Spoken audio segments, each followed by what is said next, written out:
Sunda Kelapa merupakan sebuah desa yang terletak pada Kecamatan Pondok Kelapa, Kabupaten Bengkulu Tengah, Provinsi Bengkulu, Indonesia. Desa Sunda Kelapa pada mulanya merupakan daerah yang berasal dari penduduk transmigrasi pada tahun 1973 sampai 1974. Melalui program Departemen Sosial, didatangkan langsung warga transmigrasi sosial dari Jakarta dan Jawa Barat sejumlah 341 jiwa ke Provinsi Bengkulu. Di desa ini, masyarakat hidup rukun, saling bertoleransi tanpa membedakan latar belakang keyakinan, ras, dan suku.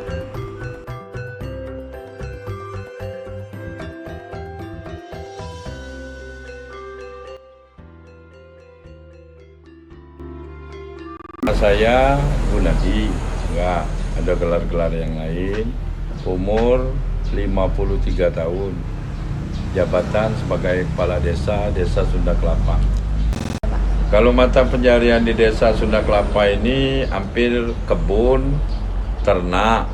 Nah, kalau untuk ininya sehari-harinya buruh harian lah. Pemanen istilahnya sebagian. Hampir boleh dikatakan kurang lebih 80% lah kebun sama buruh harian manen. Itu kebun apa, Pak? Kebun sawit. Sawit. Rata-rata sawit kalau di sini. Kalau ternaknya? Ternaknya rata-rata kebanyakan sapi. Ada juga beberapa persen tuh kambing, domba istilahnya. Tapi yang pada umumnya sapi. Oh, paling banyak berarti sapi ya. Sapi. Kalau untuk agamanya di sini yang mayoritasnya Islam, hampir kurang lebih mungkin 30% Hindu, terutama kawan-kawan kita Bali. Nah, sebagian lagi mungkin 10%-nya Kristen. Berarti ada 3 agama ada ya? 3 agama. Ada nggak sih, Pak, upaya desa untuk mencegah perpecahan antar umat beragama di sini? Nah, kalau untuk mencegah istilahnya perpecahan umat beragama ini tetap ada upaya. Itulah tadi, apapun namanya kegiatan Bali, kita diundang. Biar tujuannya itu apa? Biar kalau yang namanya perkumpulan itu, biar kita umat yang lain tahu berarti begini. Begitu juga sebaliknya kalau umat yang lain, terutama kita Islam. Nah, biar mereka tuh tahu kita ngumpul ini kan istilahnya masalah keagamaan. Ya paling bisa memahami. Kalau dia bertanya, ya kita buka jawab apa yang ada. Begitu juga kegiatan dia. Tetap kita tanya. Ya nggak ditanya juga sebagian karena berdampingan. Boleh dikatakan seberangan rumah antara istilahnya Islam, Kristen sama Bali itu. Jadi kita sudah sama-sama memahami. You got me, baby, I got your back. Looking at you, thinking about all of the ways that you know me. I can't get enough. We got the future, burning the past, good and the bad, making it last. We are what I want and I want what I already got. When you come through the room, I know that you know if you fall, I won't be there. Let's light up like the moon. Yeah, we take it off, make it even brighter. That's what I like about you. Hey, that's what I like. Tell me what you gonna do. Know that I want you, you know that I need. That's what I like about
Nama Idewa Gede Ardana, ya.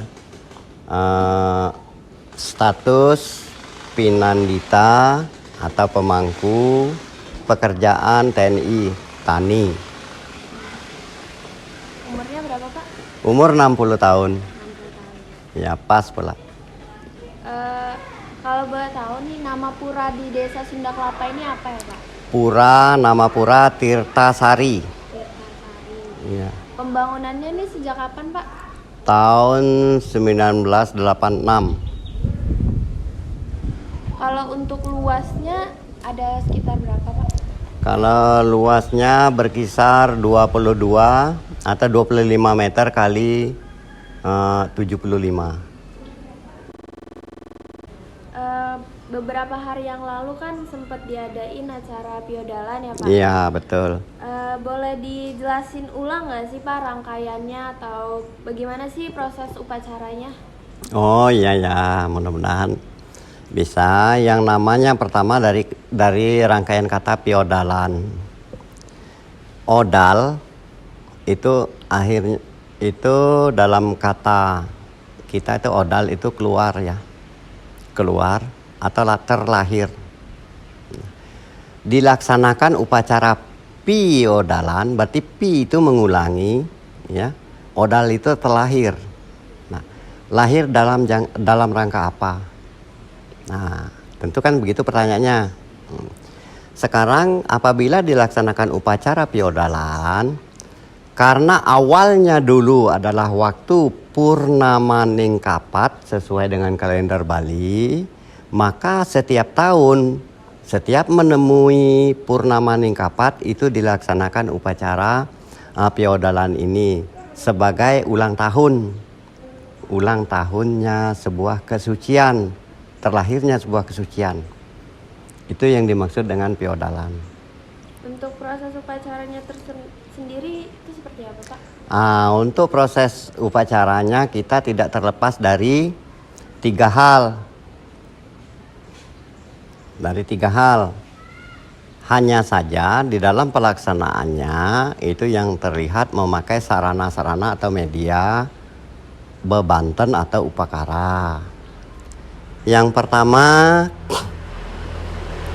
kita hidup harus selalu menghargai dan mengasihi dengan sesama ciptaan yang maha kuasa. Tuh.